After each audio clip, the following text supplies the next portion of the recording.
Primeiro ponto é, esse mesmo estudo que eu citei antes, ele foi feito com uma amostra de pessoas, levando em consideração vários status sociais, raça, justamente para poder fazer até um comparativo, assim.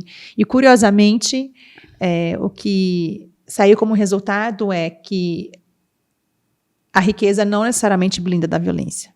Então, só para a gente esclarecer que, infelizmente, nem o dinheiro...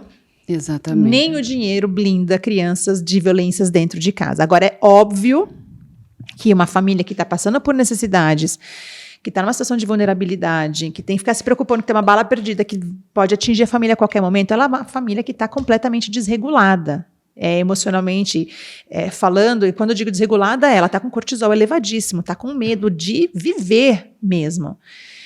Então, a gente tem que entender assim, que para que nós possamos realmente atingir todas as camadas, nós precisamos de políticas públicas. Uhum. A ideia seria quase que um SUS parental. Nós precisaríamos de SUS parentais, de atendimentos parentais. E entendendo que o foco não é chegarmos a um ideal ou a um lugar de perfeição, porque ele nem está disponível para a gente. Ele até poderia estar, caso nós vivêssemos numa sociedade que, por exemplo, não obrigasse famílias a ficarem das 8 às 18 trabalhando longe dos próprios filhos. Se tivéssemos parquinhos decentes perto de casa para as crianças poderem brincar, se tivéssemos natureza ao alcance e que essa natureza não fosse também uma questão de privilégio, tem que ter um carro para poder ir dirigir até uma floresta para fazer uma trilha. Se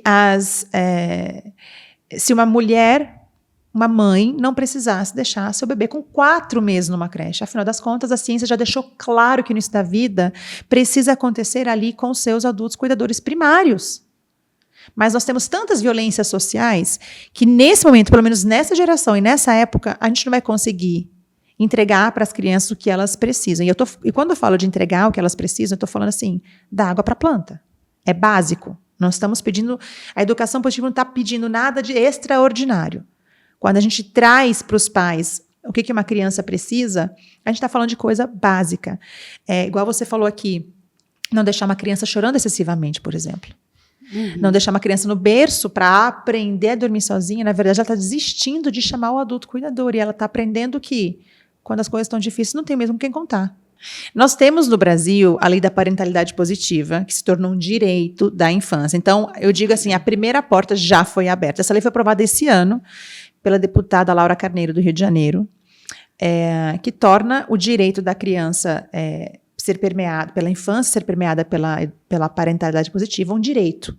Então, assim, com isso eu fico na esperança de que vamos começar a ver uma movimentação maior em relação à implementação de uma educação mais respeitosa, da educação positiva nas famílias mesmo, porque vai ser necessária uma movimentação coletiva, né?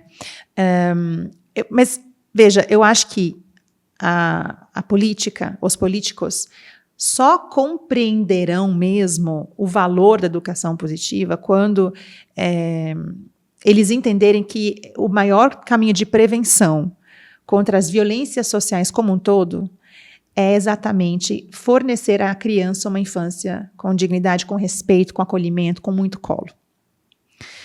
Porque a gente gasta tanto dinheiro, né, no combate ao crime, e quando os políticos entenderem que o melhor jeito de prevenir é justamente dando às crianças uma infância digna, e aí a gente não está falando só dos pais que acolhem, mas também de um ambiente que seja seguro, porque, mais uma vez, uma criança que cresce numa comunidade, que ouve tiros de bala, que ouve tiros o tempo todo, ela cresce com um extrapolamento de cortisol, e isso vai corroendo a saúde dessa criança, né? Então, realmente precisamos promover segurança para todas as crianças, né?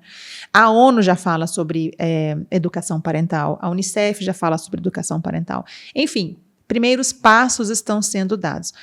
Mas, de fato, é um grande problema. Eu acho que uma coisa que pode nortear as pessoas é uma frase que eu uso muito como bússola na minha maternidade também, que eu sempre compartilho com quem me acompanha, que é assim, nós precisamos desenvolver relações com os nossos filhos que faça com que, nos dias em que eles cometerem um erro, né, um deslize, que eles enfrentarem algum problema, que eles pensem em correr para nós ao invés de nós.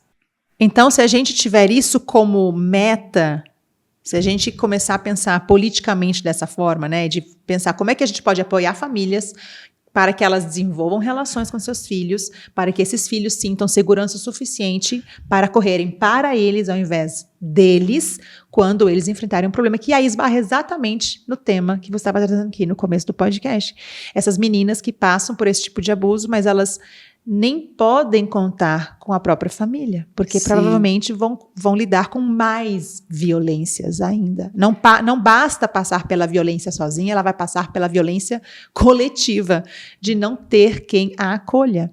E com quem que ela vai falar sobre isso, que tenha maturidade? Com as amigas? Não, porque elas tentam resolver o problema entre elas. Exatamente. Ou seja, adolescentes que ainda não têm maturidade, e não estou falando isso de uma forma desprezando os adolescentes, pelo contrário, mas não tem cérebro maduro ainda. Não, e são problemas muito graves, muito sérios. Exatamente. Você precisa ali de maturidade, você precisa de um adulto, inclusive para poder ajudá-las e apoiá-las, porque, infelizmente, é a criança tentando ajudar a criança. É esse que é o grande problema. Então, se tem uma coisa que a gente pode pensar em fazer dentro desse tanto de empecilho e dificuldade, tantas violências, é pensar assim, realmente como que eu construo uma relação com a minha criança para que ela se sinta segura o suficiente para contar comigo. E como é que eu construo isso?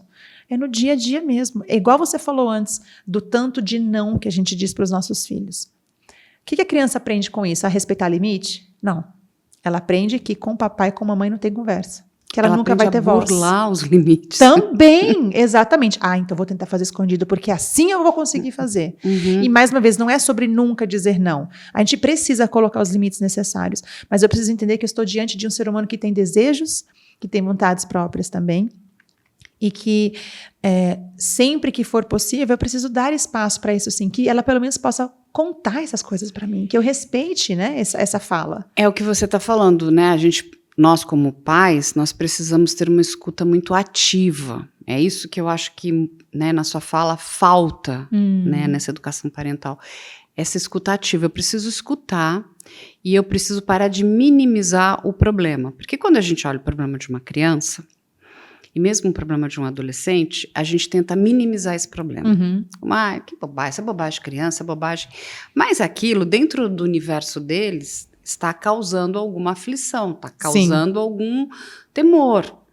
Lógico que nós adultos, nós já saímos desse, né? A gente já entendeu que a gente não precisa sofrer, porque aquilo tudo vai passar. Mas na cabeça daquela criança, daquele adolescente, aquilo é um monstro. É um luto emocional que ela está passando. E aí ela fala com você, você olha, dá de ombros, porque a gente tenta sempre... isso é uma bobagem, entendeu?